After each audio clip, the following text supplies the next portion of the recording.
غازی علم دین یہ تھا لاہور کا رہائشی 19 سالہ غازی علم دین پیشے کے لحاظ سے ایک ترخان تھا۔ تقسیم ہند سے پہلے انڈیا میں ہونے والے ایک واقعہ نے علم دین کی زندگی میں ہلچل برپا کر دی۔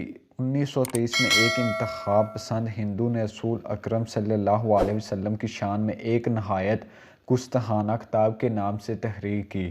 یہ کتاب ایک فرضی نام سے لکھی گئی جسے لاہور کے ایک ہندو پبلشر راج پال نے شائع کیا۔ کتاب میں انتہائی نازیبا باتیں درج تھیں جنہیں کوئی بھی مسلمان برداشت نہیں کر سکتا تھا۔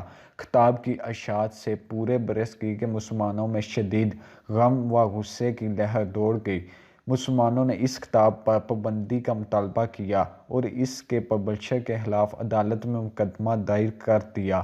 سیشن کورٹ نے راج پال کو مجرم قرار دیتے ہوئے سزا سنا دی، جس کے بعد لاہور ہائی کورٹ نے اس سزا کے خلاف اپیل کی۔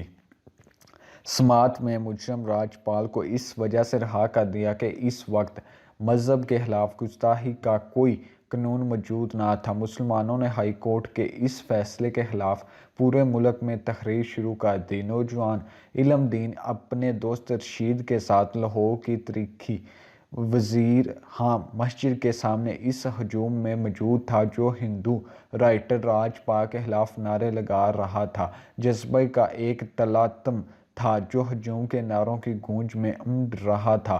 امام مسجد نے انتہائی درد بھری آواز میں کہا، مسلمانوں، شیطان راج پال نے اپنی کتاب میں ہمارے حضور اکرم صلی اللہ علیہ وسلم کی شان اقدس میں گستاخی کی اور عدالتوں نے اسے بری کر دیا ہے، جس سے اسلام دشمنوں کی حوصلہ افزائی ہوئی ہے۔ امام مسجد کے یہ الفاظ غازی علم دین کے دل میں اتر گئے اور اس نے اسی وقت فیصلہ کیا کہ وہ گستاخ رسول صلی اللہ علیہ وسلم کو اصل جہنم کر کے ہی دم لے گا۔ اس نے اپنی اس خواہش کا اظہار اپنے قریبی دوست رشید سے کیا۔ وہ بھی راج پال کو اس گستاخی کا مزہ چکھانا چاہتا تھا۔ دونوں دوستوں نے اس مسئلے پر 3 مرتبہ قرآن اندازی کی اور تینوں مرتبہ علم دین کا نام آیا۔ آخرکار رشید علم دین کے حق میں دستبردار ہو گیا۔ اللہ نے یہ سعادت شاید علم دین کے ہی نصیب میں لکھی تھی۔ 6 ستمبر 1929 کو علم دین بازار سے ایک چھری خرید کر سیدھا راج پال کی دکان کی طرف روانہ ہوا۔ راج پال ابھی دکان پر نہیں آیا تھا۔ علم دین نے اس کا انتظار کیا اور جیسے ہی راج پال اپنی دکان میں داخل ہوا، علم دین نے چھری سے اس کے سینے پر زوردار وار کیا جو اس کے دل میں سیدھی جا کے لگی۔ راج پال موقع پر ہی ڈھیر ہو گیا۔ پولیس نے اسے گرفتار کر لیا، اس پر قتل کا مقدمہ درج کر کے کیس چلایا۔ علامہ اقبال کی درخواست پر قائد-اعظم محمد علی جناح نے علم دین کا مقدمہ لڑا۔ قائد-اعظم نے ایک موقع پر علم دین سے کہا کہ وہ جرم کا اقرار نہ کریں۔ غازی علم دین نے کہا کہ میں یہ کیسے کہہ دوں کہ میں نے یہ قتل نہیں کیا، مجھے اس قتل پر ندامت نہیں بلکہ فخر ہے۔ کورٹ نے علم دین کو سزائے موت دی۔ قائد-اعظم محمد علی جناح لبرل تصور کیے جاتے تھے اور اس وقت ہندو مسلم اتحاد کے بہت بڑے حامی تھے۔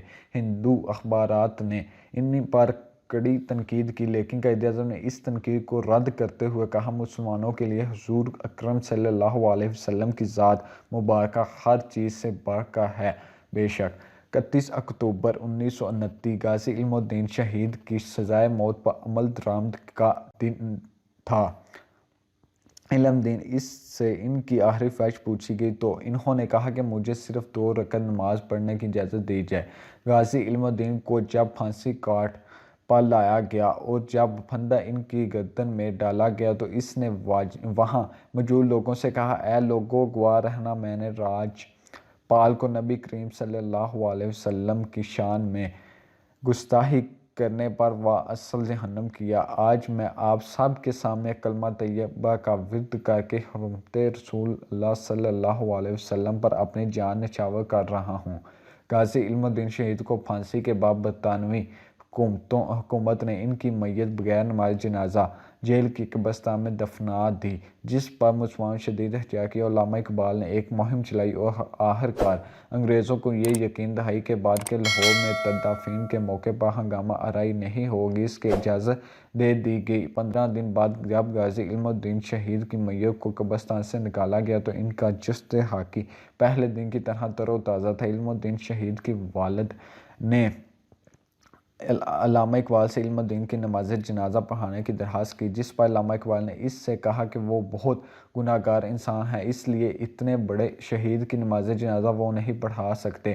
غازی علم الدین شہید کی نماز جنازہ لاہور کی تاریخ کی سب سے بڑی نماز جنازہ تھی، جس میں لاکھوں لوگوں نے شرکت کی۔ ہر ایک کی خواہش تھی کہ عاشق رسول صلی اللہ علیہ وسلم کے جنازے کو کندھا دیا جائے۔ علامہ اقبال نے غازی علم الدین شہید کی میت کو کندھا دیا اور اپنے ہاتھوں سے انہیں قبر میں اتارا۔ اس موقع پر علامہ اقبال نے نم آنکھوں کے ساتھ کہا، ترکھان کا بیٹا آج ہم پڑھے لکھوں پر بازی لے گیا اور ہم دیکھتے ہی رہ گئے۔ علم الدین شہید کی پھانسی کے بعد ایسے حالات پیدا ہوئے جس کے بعد انگریزوں کو قوانین میں تبدیلی کرنا پڑی اور کسی بھی مذہب کی توہین کو جرم قرار دیا گیا، اور اس طرح ایک نوجوان کی قربانی قانون میں تبدیلی کا پیشہ خیمہ بنی۔ آزادی پاکستان کے بعد توہین رسالت کے قوانین کو پاکستان پینل کوڈ کا حصہ بنایا گیا اور 1982 میں اس وقت کے صدر جنرل ضیاء الحق نے اس قوانین میں ترمیم کرتے ہوئے قرآن کریم کی توہین کی سزا عمر قید جبکہ حضور اکرم صلی اللہ علیہ وسلم کی توہین کی کم از کم سزائے موت رکھی۔